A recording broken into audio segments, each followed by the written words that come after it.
Welcome into the September 23rd episode of the Locked On Leafs podcast. I'm Mike DiStefano with Dave Morassutti. The Maple Leafs took to the ice yesterday for the first time in training camp. We'll chat about some of the line pairings that were trotted out there by Sheldon Keefe. But Dave, one surprising name added to the injury report to start camp. We'll tell you who that is and why it could be concerning for the Maple Leafs. We also got some preseason action coming up this weekend. We're going to preview that a little bit. So all that and more coming up on today's edition of Locked On Leafs. You're Locked On Maple Leafs, your daily podcast on the Toronto Maple Leafs. Part of the Locked On Podcast Network, your team every day.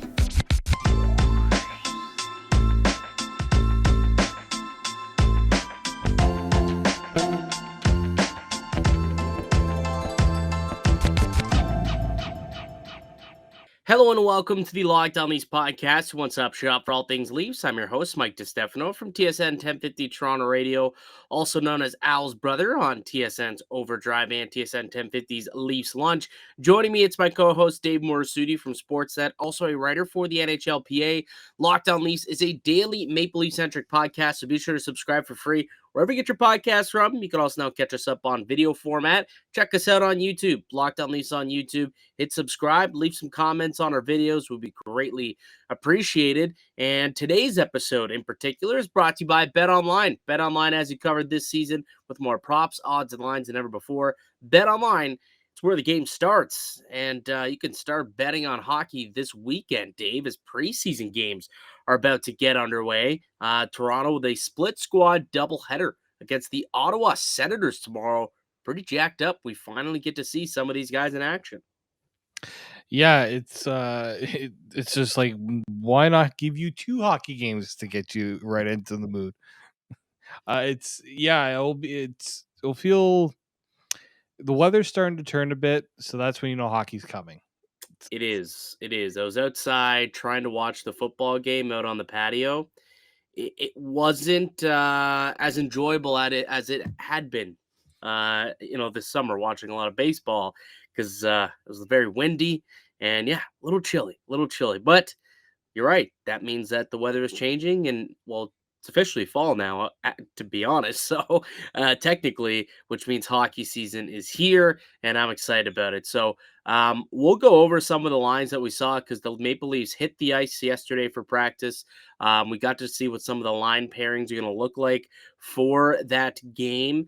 So we'll share those with you guys, and also as kind of our way to tee up and preview the game, we're going to tell you about three things we're looking forward to watching at this for this game. So whether it's, a certain player or a player in a certain role or, a situation, a goaltender, whatever it may be, we've got a top three list later on that we're going to do to kind of help tee up that game. But first, there was some big news that kind of came out yesterday right before they all hit the ice. And that was that Jake Muzzin will be out to start camp. Apparently had some back discomfort, and he's going to be reevaluated next week. What's your concern level there, Dave, to hear about this from Jake Muzzin? It's not code red, but I'm not blowing this off as like nothing. Yeah. Right. We know he's.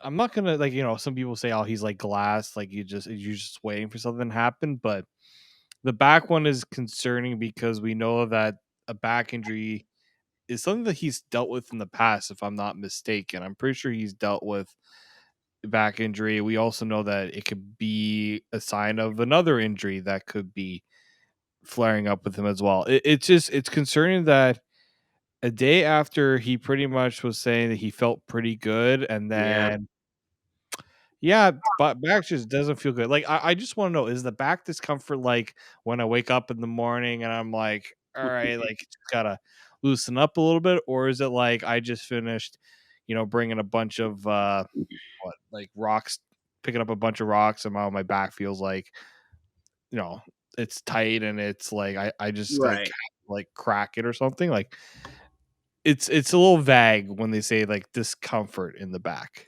It is vague. You want me to read you the quote that I have here from Sheldon Keefe about what he had to say about his concern level when it comes to Jake Muzzin. So he said, quote, "I wouldn't say concerned, considering it's nothing related to things that had been on the front burner in terms of monitoring for him. I think last year there was the concussion issues, and I believe it was a shoulder issue he had in the playoffs as well, or before the playoffs had started.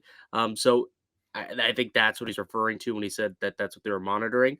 He continues to say, it's just the last little bit. He's had some discomfort in his back, and ultimately we decided that with today being the hardest days of the year, it was a good time to give him some additional time away. So we'll evaluate him after a week and see where things settle." So yeah, even Keefe is acknowledging that he's had some discomfort in his back the last little bit. So yes, when he was speaking the day before, clearly it was utter BS when he said he felt 100%. Not the case, as we found out 24 hours later. But I think that you say, you're right when you say it's not code red, definitely not code red, but it is slightly concerning because, well, a couple of things. One, the age of Jake Muzzin, Mm. and he didn't look right last year, right? He wasn't skating, very well. He wasn't moving as, quickly, swiftly, and properly that he was the seasons before. And if you have a back injury, that can really impact your skating. So that's where it is a little bit concerning is if this kind of lingers, is this something that will linger? And if that's the case and it impacts his skating, that's not good for Muzz because he's got to be able to move around for him to be effective. And clearly, if this back injury, or they're not calling it an injury, but if this discomfort, sticks around a while, who knows what Jake Muzzin you're going to get. Yeah, like is this something that they're gonna have to monitor throughout the year? Is this just something that he just needs a few, the week off and he'll be back to normal? Like Yeah. that's the part that's vague, right? We just don't know if this is something. Sometimes you hear players say, "Oh, this is something I'm just gonna have to deal with or play through." I'm like, well, we haven't even hit the ice yet with like team drills. So like we don't even know if this is something that he's been dealing with all summer. Like we just Make no mistake though too, like, I don't if he is feeling some sort of discomfort, I would prefer that he sit out, like, I think this is the right. right call.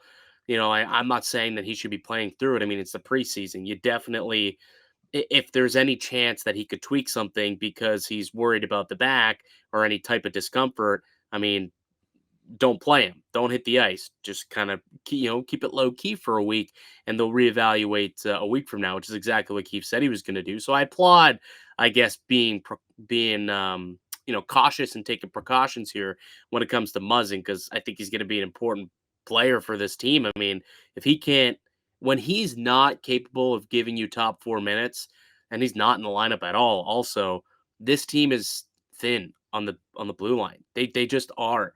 When he's not good enough to carry a pairing like he had done the couple years prior with Justin Hall, this team struggles when he can't do that. So I think that Jake Muzzin's health is definitely going to be something that is going to be monitored over the course of the next couple of weeks. Hopefully, it is just a little discomfort, and a week from now he's back and ready to go, and he can get himself up to speed quick enough where he's good to go come October 12th for Game 1 of the season. But the other thing that I want to discuss quickly before moving on to talk about some other stuff here is doesn't wouldn't this provide more incentive for Rasmus Sandin to get something done, to get to camp? Like there is now significant opportunity. You've got Liljegren out for 6 weeks, and now Jake Muzzin is not going to be out there for the next week at the very least. Now would be a good time for him to return to Toronto and get in front of get in front of the coaching staff, get on the ice, and prove to this team that, hey, I'm still here. I'm very effective, and I can fill into these roles.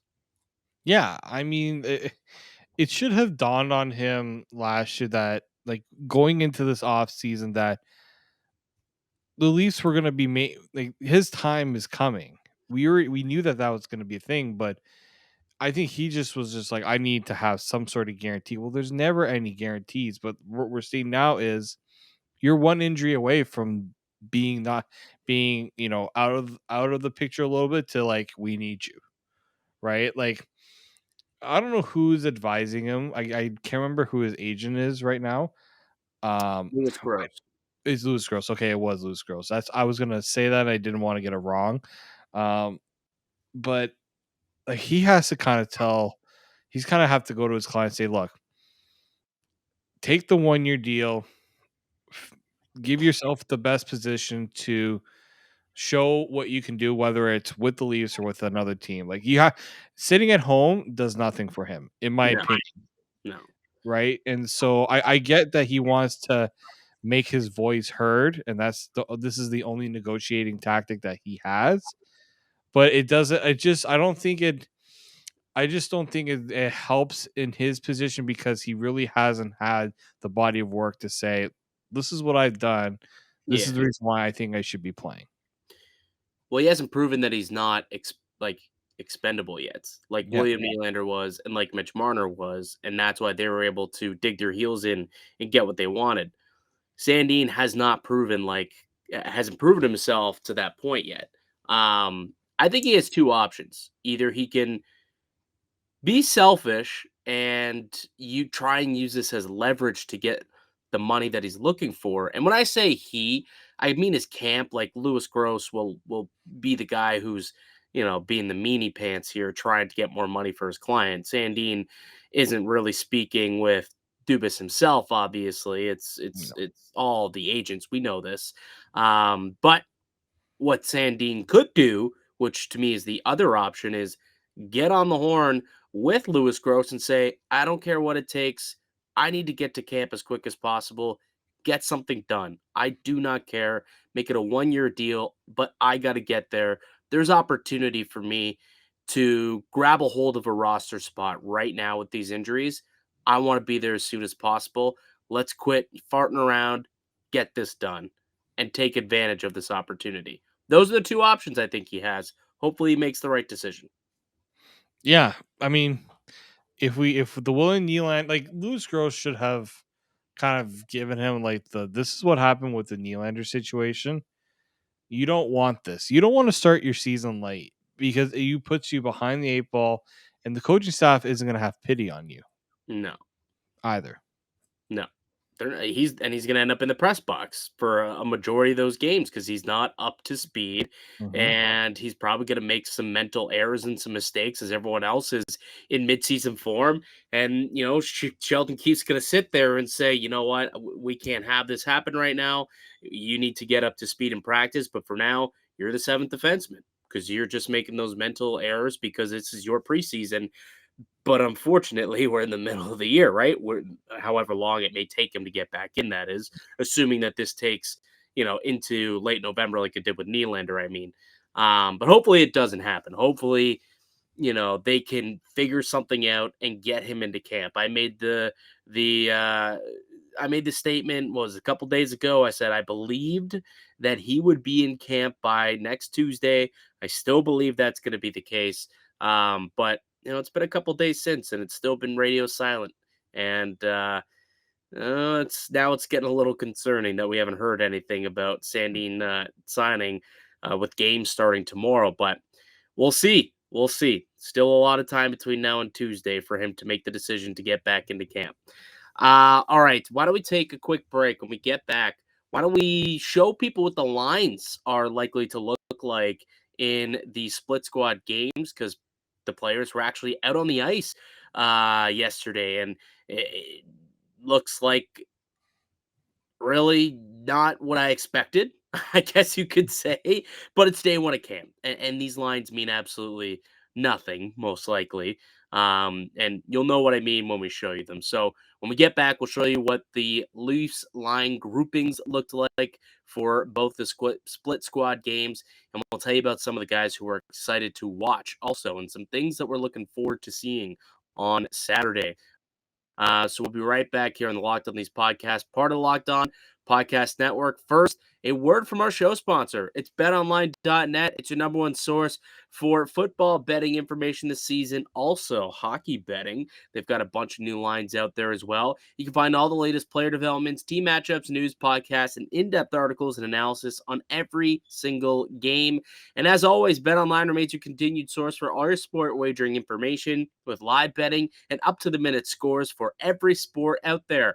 The fastest and easiest way to check in on all your favorite games and events, including MLB, NHL, MMA, boxing, and golf. Head to betonline.net or use your mobile device to learn more. BetOnline, it's where the game starts. Welcome back into the Locked On Leafs podcast. I'm Mike DiStefano with Dave Morassutti. And if you haven't already and you're a first-timer listening or watching us up on YouTube, if you enjoy it, please subscribe. We give you new content each and every day, Monday through Friday, throughout the entire season. We'll be coming at you with previews ahead of games, some post-game content, trade analysis, and all the good stuff you're looking for throughout the season. You can get it all right here at Locked On Leafs, completely free. Just got to subscribe, maybe hit the little notification bell so you know when we put out new content. Typically, you'll have it for your morning commute or just before you leave for work. You want to maybe watch something while you munch on some Wheaties. You can go ahead and watch Locked On Leafs. Dave, we saw the lines trickle out. So there were two groupings today, right? So group one and a group two.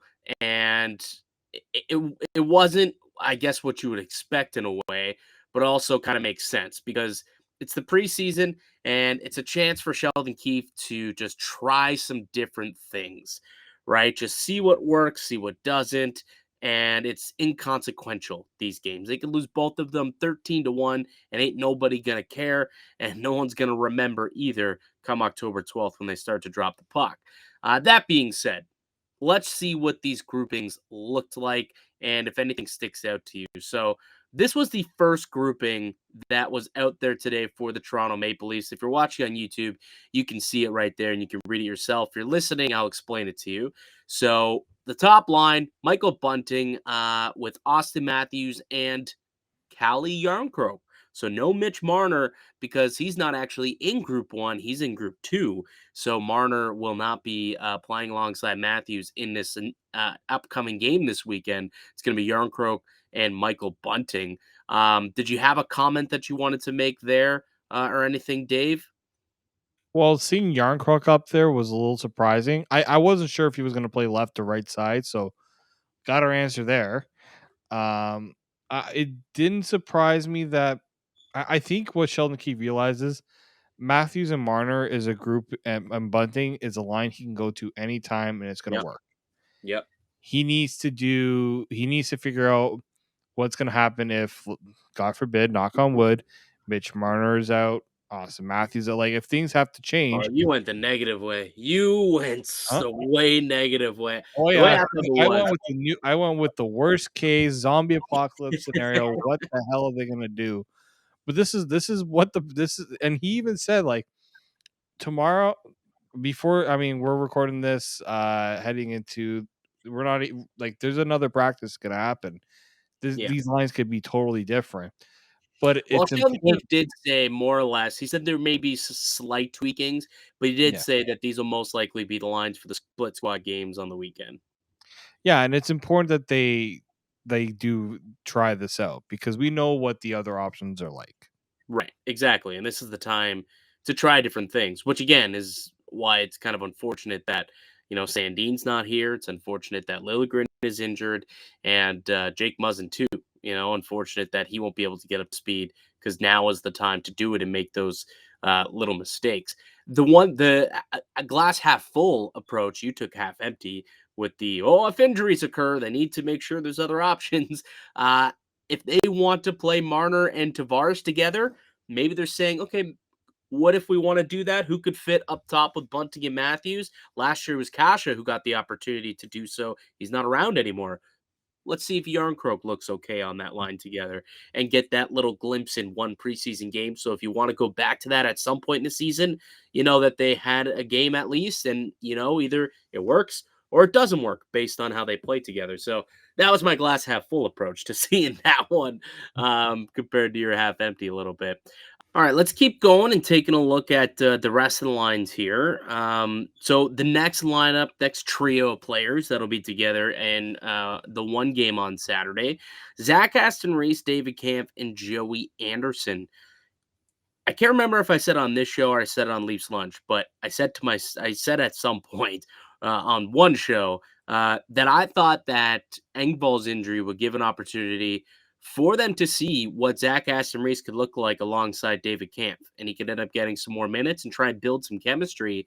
And Sheldon Keefe wastes no time trying to see what those two look like and to see if they can kind of have similar success to what Camp was able to have with Kasha and Mikheyev last season. And so it looks like they're going to get a look Saturday against Ottawa. Yeah, and I think you heard Sheldon Keefe say that they really wanted to sign Zach Aston Reese to a contract when they ran out of money. I'm like, Yeah. well, you We would have got had money the now. money. You would have had the money if you didn't spend it on guys like Dennis Malgin.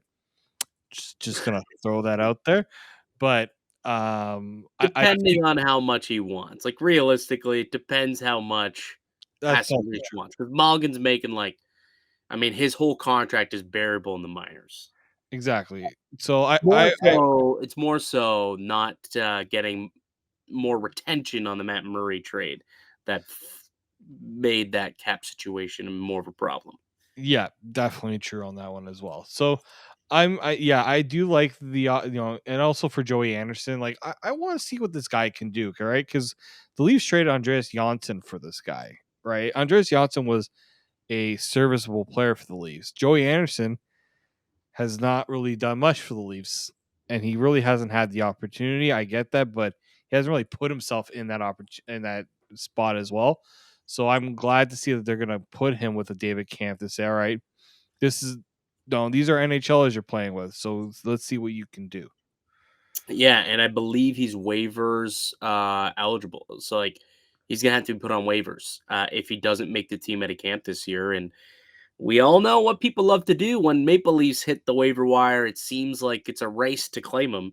And 24-year-olds, right winger, um, who has a little bit of jam, who had a really good year in the American League, is on the precipice of making an impact in the NHL. There's a good chance there's a couple teams that will be interested in putting in a claim there. So he'll be given every opportunity to show up and try and make this club for sure. The next line: Nick Robertson, Alex Kerfoot, and Nicholas Abe Kubel. This is an interesting line because I think all three of these guys actually are competing for similar roles, like the second line left wing position. All three of these guys are at least in that conversation, in that race. I would say Kerfoot's probably leader in the clubhouse, and then Robertson will have a really good opportunity. Keith's even said so the other day, and he also mentioned that Abe Kubel will be given an opportunity to see if he can get some looks potentially on that line. So now getting to play with a couple of skillful guys like Kerfoot and Robertson, it'll give them a little bit of a look see to see what he does, right? The skill set. All right, is he going to forecheck? Will he be first man in on the puck to get to get the puck over to these guys, to Kerfoot, to get it to Robertson who can shoot? So that I think was slightly notable, I suppose, that is the trio that they're going with for game one. Yeah, and all three guys have similar traits in that they are supposed to be quick. They're not the biggest of players, right? They're smaller of stature, so oddly similar players all playing together. I'm curious to see what exactly Sheldon Keefe envisions for them. Let's say. Yeah. And then the fourth line, Kyle Clifford, Fraser Minton, the second round pick, the rookie for the Toronto Maple Leafs, who I had a chance to speak to the other day, by the way, when I was at Leafs Media Day. Me and Julia had got a chance to interview him, which was interesting. And then Wayne Simmons also on that line as well.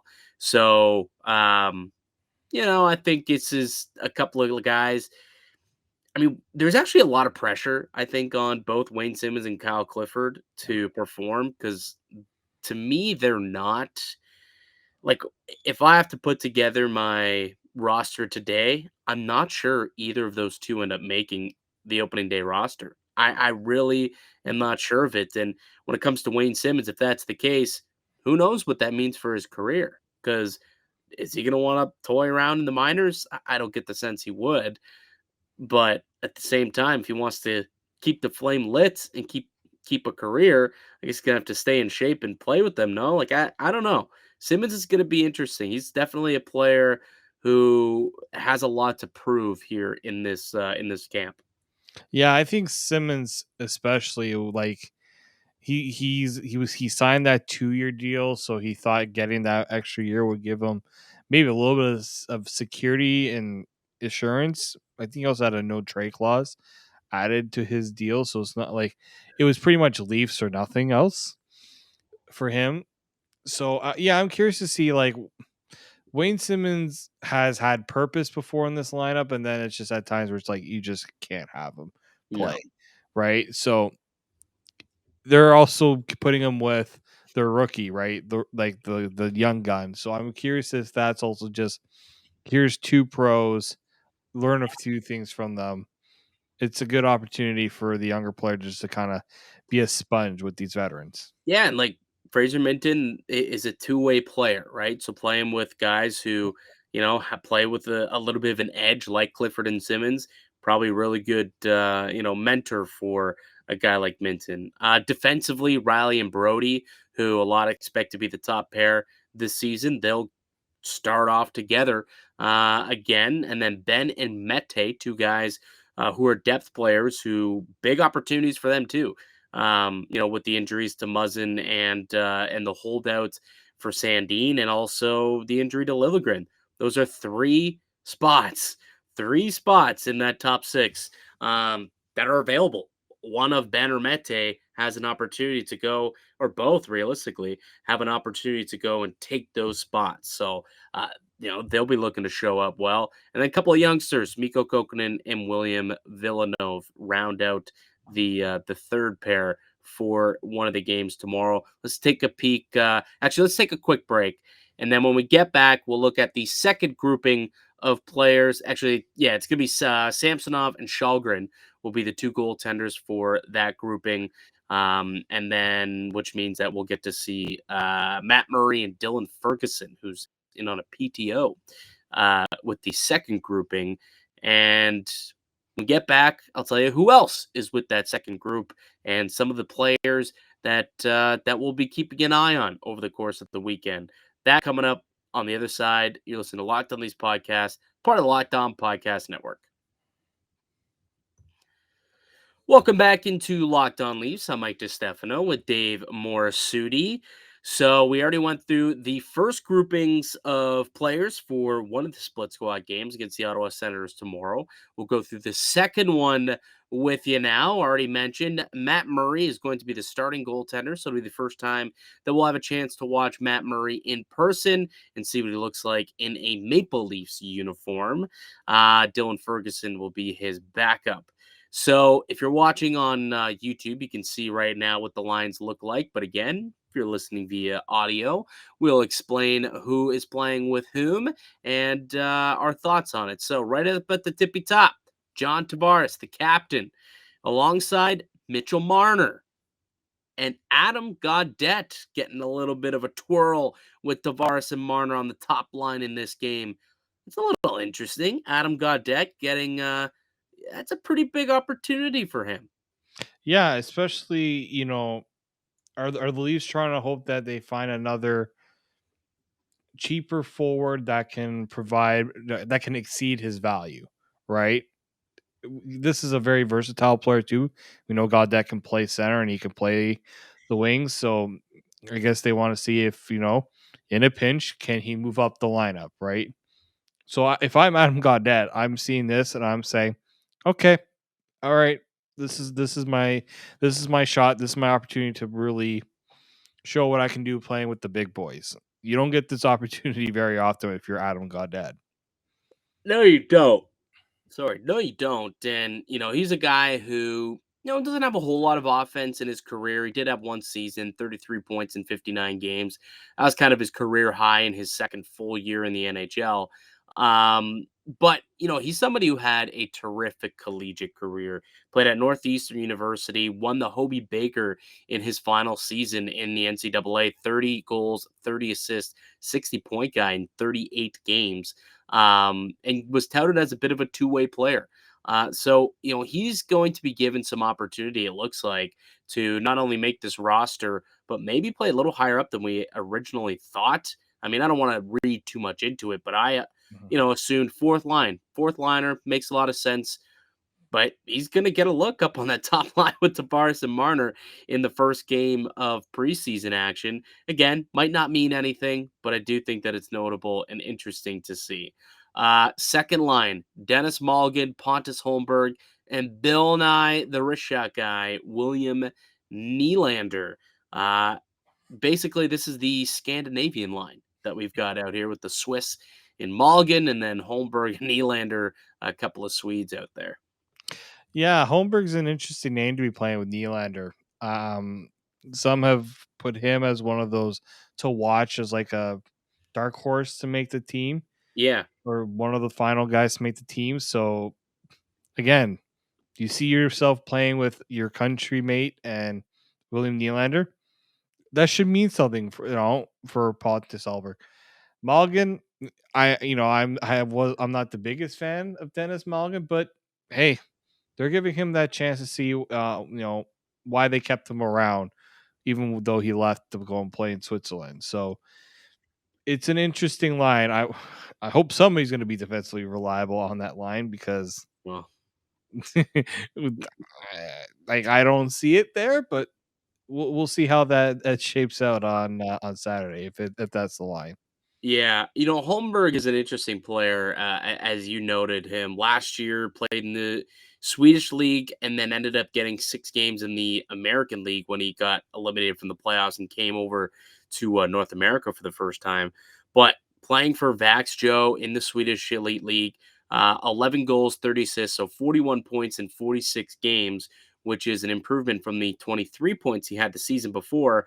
But then 6 games in the American League with the Marlies, 4 points through 6 games when he first got there. So not too shabby. And he was one of the guys who Kyle Dubas at the end of the year last year in his press conference said, yeah, we want to see some younger players try and make a push to make this roster. Some AHL guys. Joey Anderson was named. Alex Steves was named, as was Pontus Holmberg was named as a player who he felt had a good opportunity to show up in camp.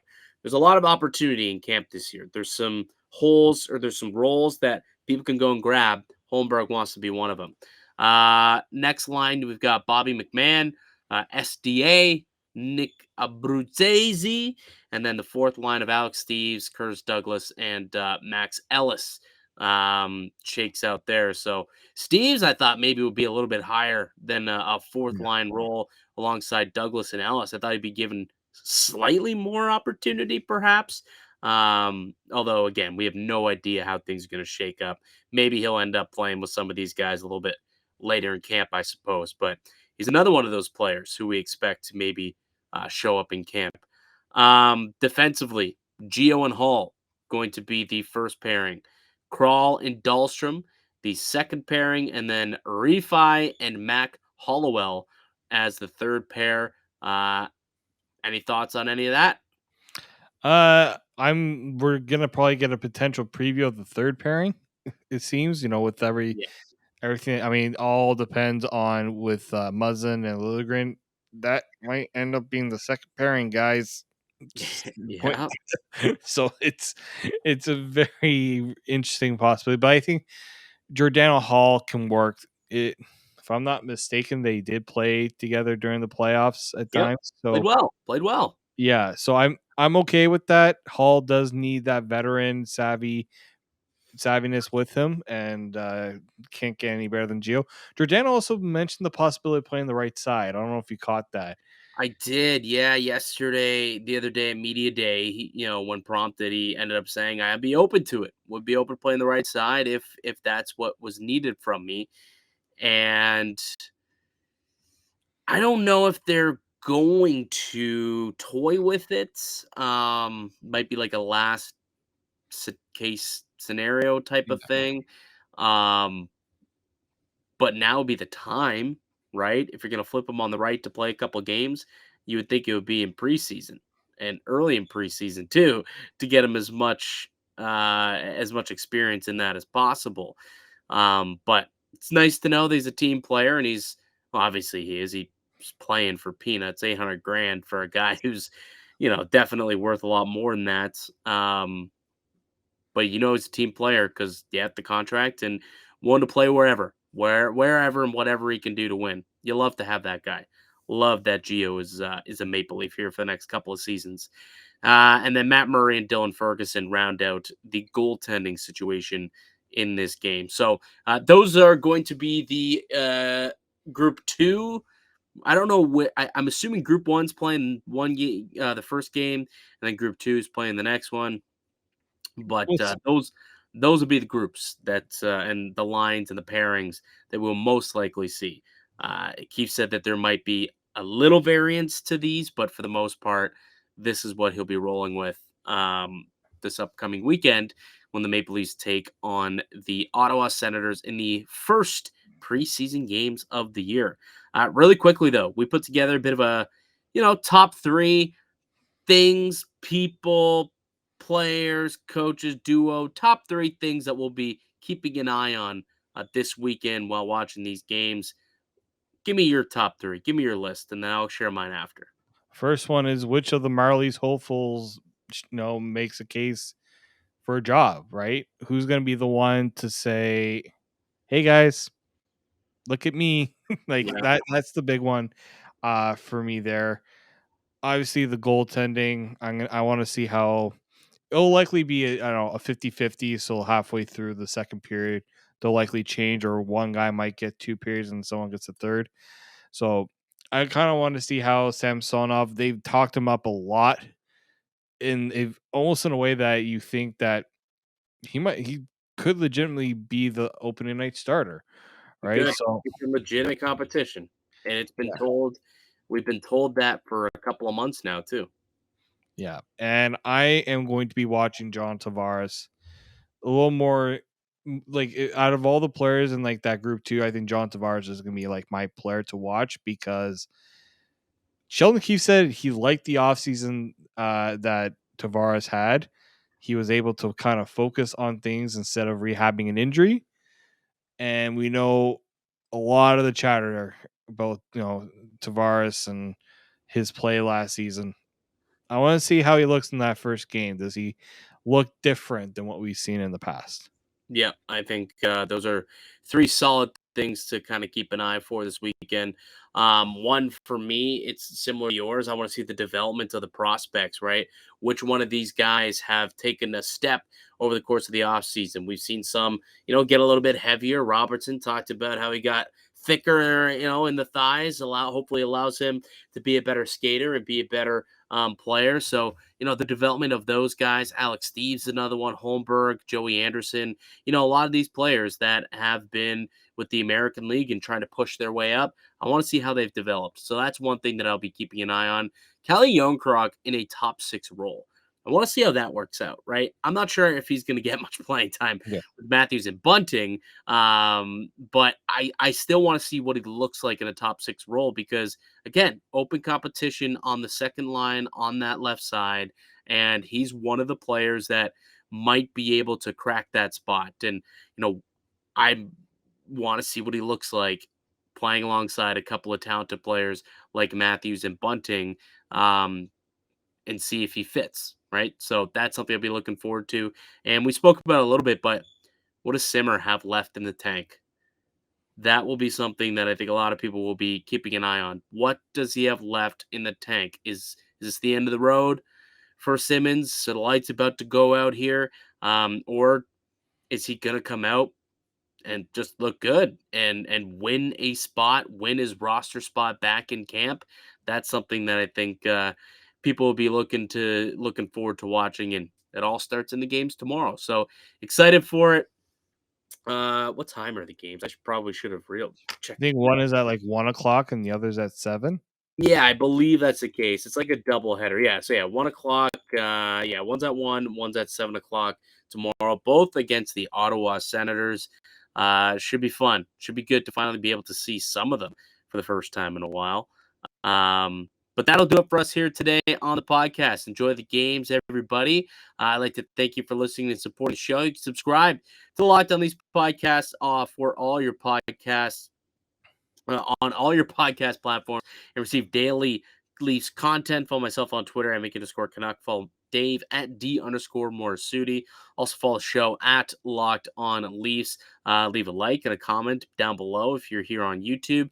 Who are the players you're looking forward to watching this weekend in the split series games against the Ottawa Senators?